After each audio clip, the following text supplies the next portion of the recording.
You're supporting Islam, a faith that is known to oppress women in mass in an event that is meant to point out areas of female inequality. K.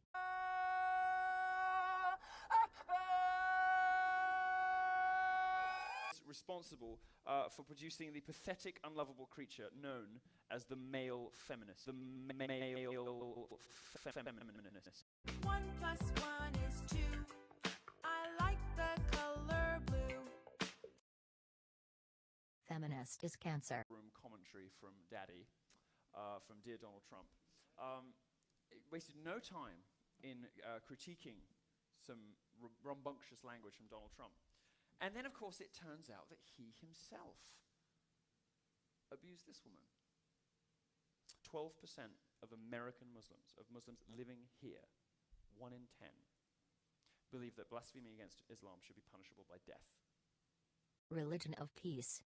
Sees. Allahu Akbar! Allahu Akbar! Peace. You know, I'm not suggesting, of course, for a second that every Muslim is a terrorist. Every Muslim is a terrorist? He literally just called every Muslim a terrorist. Get him.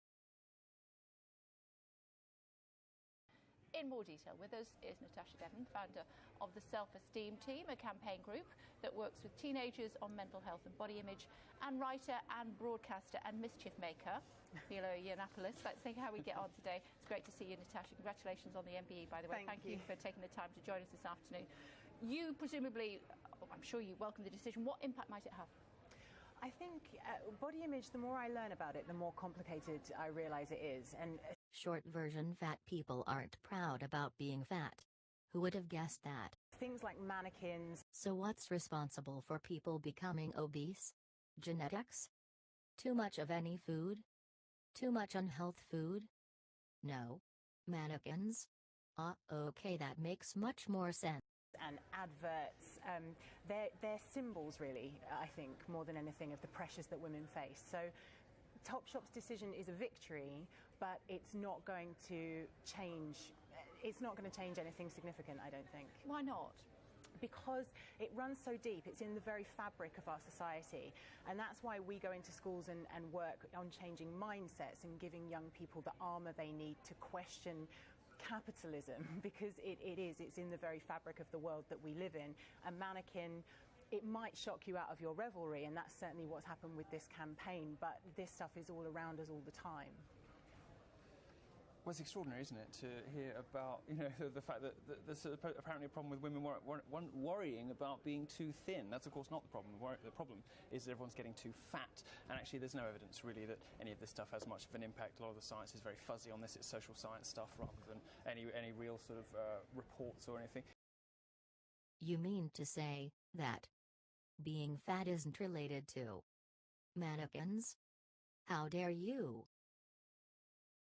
Apparently a problem with women worrying about being too thin. That's, of course, not the problem. The problem is that everyone's getting too fat. And actually, there's no evidence, really, that any of this stuff has much of an impact. A lot of the science is very fuzzy on this. It's social science stuff rather than any real sort of reports or anything. I mean, what worries me about all of this kind of stuff is the implication that somehow we're going to make people's lives happier or better by encouraging them to believe that whatever body shape they are and whatever they look like, they're beautiful and they're going to be happy. That's evident. That's quite clearly not the case. I mean, if you look at women's happiness has been going down since the Second World War. Actually, every decade, women are getting more miserable as they get told that they can be who they want and look how they like.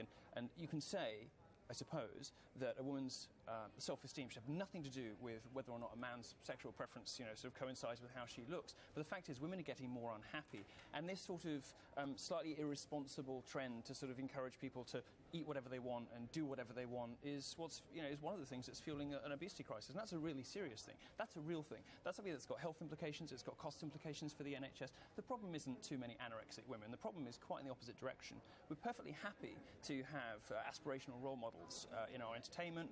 We should have them too in our retail. There's nothing wrong with encouraging people to live healthily. There's so much wrong with what you just said. First of all, yeah. Eating healthfully is for retards. In just 5 more years of feminism, everyone will look perfect like me, but in their own way, their own fat way.